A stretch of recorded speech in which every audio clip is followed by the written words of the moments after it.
compared to the Rambler rear end or any other 8.8s are a lot beefier. This is a 7 1/4. 7 1/4 light duty Chrysler rear end. It's a baby. You want to see something funny? Doug remembers this. So the drain plug, it stripped out, so we welded a nut to it. That's some California mechanicing right there. So I believe this is one of those revivals, right? And so the axle bearings were trashed, but there's new fuel tank. The carb was set up incorrect. There was all kinds of stuff just to get it to run and drive so they could sell the car. And then me and Doug sat there for, I don't know, a couple days, just lined it out, and it's just a sweet little car. So now it's time to screw it up. That's right. Oh, the whole reason why we're doing this is we tried to replace the pinion seal that was leaking, and when we got it, we got like a half a turn away from where it was supposed to be, and the nut just goes zip. So if you tighten up a nut and it keeps going and it gets looser, that's not good torque. No, it's not. That means that you have mechanically released all the thread lock on it. I think what it really is this car doesn't want to be a 6-cylinder anymore. So we might get at that. That's similar. You know, right there. There's a reason it's taped up.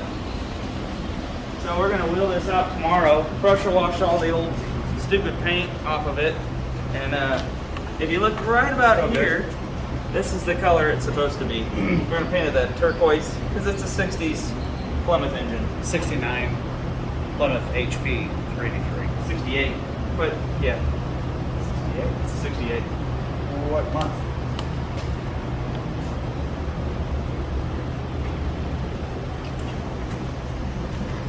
December. It still says 68 though. So he's right. It's a 68. It was made in 68, but it was for a 69 it's for car. a 69. I don't know what this came out of. Did he say? It'll be on the. There's a pad that has the VIN number on it. We can see exactly what it came out of. Probably a one-of-one 4-door sports satellite 383 HP 4-speed car. Did they put an HP in a 4-door? Yeah.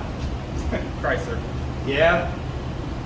Could the guy talk the guy into at the dealership to order it? Yeah. And you know what HP really means? HP means a limited warranty. So the non-HP 4-barrel 383s are the exact same as the HP 383s. The only difference is if it's marked HP, you have less of a warranty because it's a race car. But it's the same compression, same everything. 906 heads. 906 heads. Maybe the cam. Maybe the cam. I think the cam's the same. I think everything in it is the exact same. From the Internet Wizard. So take that for what it's worth. Let us know in the comments. Is that good? That's fine. Will that sparkulator work? That's fine. But here, you can see it right here on the pad. It says HP. I don't know if you can really see it or not. Right here.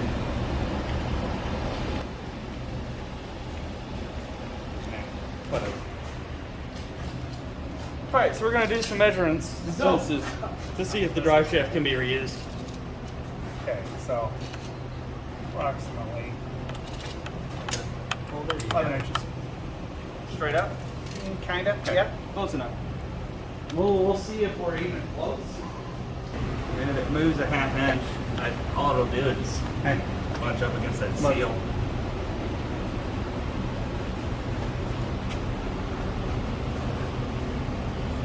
Yeah, this one does it too. No. You join. That's fine. That's fine. We just pretend Everything's fine. didn't see it. Okay. Also, all this oil leaking, that's fine too. Yeah, It's okay. it's good. It's just leaking horsepower, that's all. Yeah.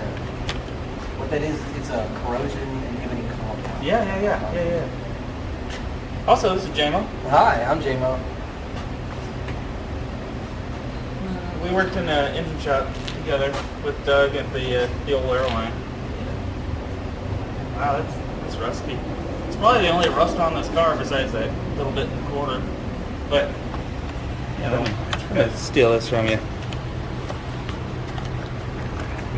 All right, bump cap for everybody. This is why you buy a car from California. No rust ever. It's ridiculous. Look at the frame rails. It's mint, bro. It is mint.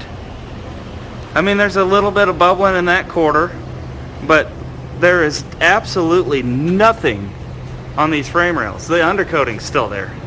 There's a little bit on that trunk pan, but that's just barely surface rust. And then that's the only rust on the car, and that's basically from its time in Illinois. Beautiful.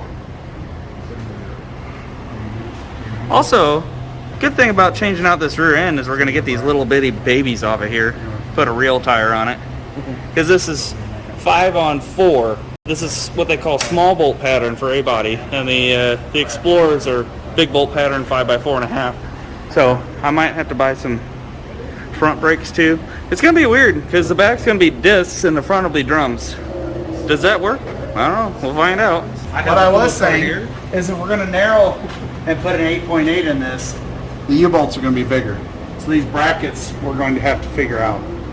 They're going to have to be extended for the bigger axle tube, which we probably do.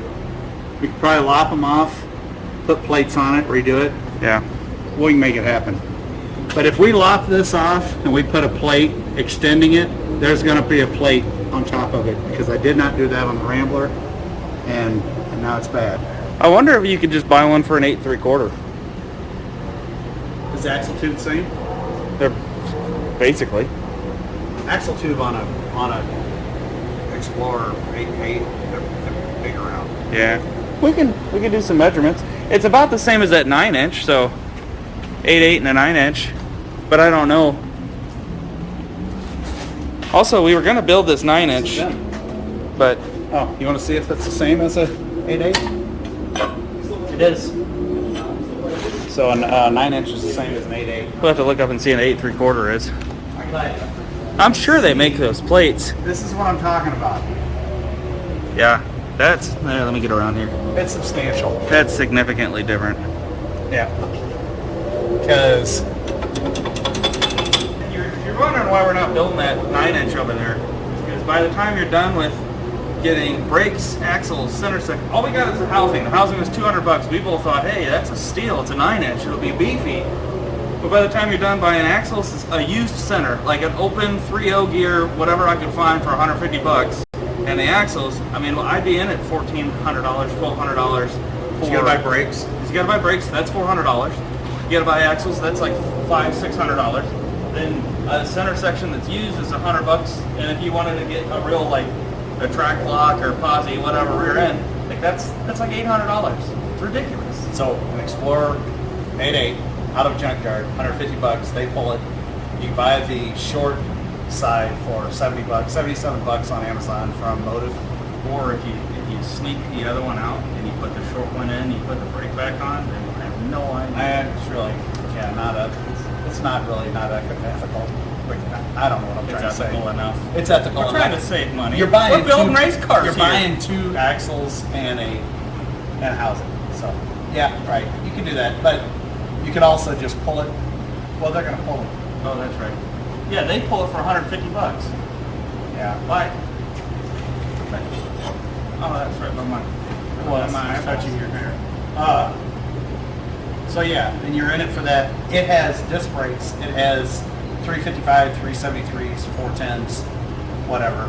If you get the right code, look at the code on the door for the limited slip, it's ready to go. They're usually in good shape. Yeah. Mine was. See that real quick. Just for the reason why. This is the 7 1/4. Right, you see the difference? We show that. Now come out here. We have a 94 Mustang 8.8 over here. Because I thought the 8.8 in my the turbo Mustang was messed up. The drive shaft bolts were loose, so that's all the clunky. So I bought another 94 rear end. Backstrip's open. Yeah, the 2 and 3 drag strip. I mean, it's significantly more chunky. So that's a 28 spline, right? This one's a 28 spline, and the 31 splines are even bigger. So Explorer 88 is a 31 spline, 373, positive traction from a junkyard for 150 bucks.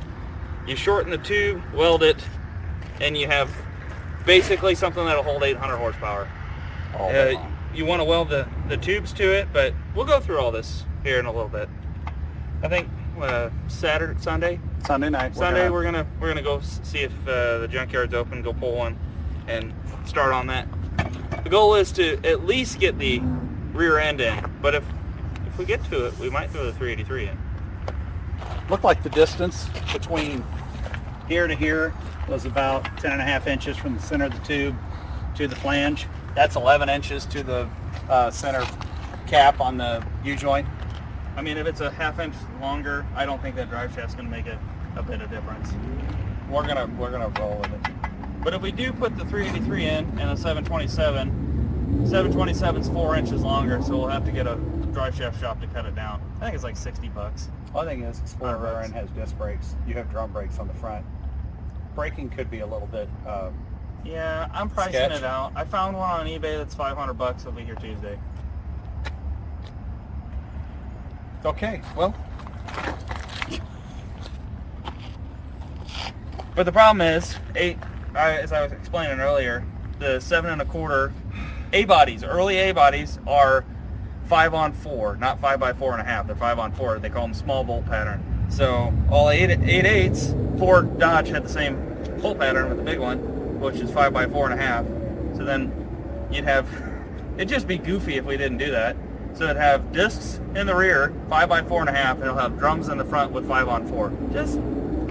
We're gonna send it, maybe. So what are we putting on it? If we take it to Street Machines and we have all 4.5, what are we gonna put on it? Welds off the Rambler or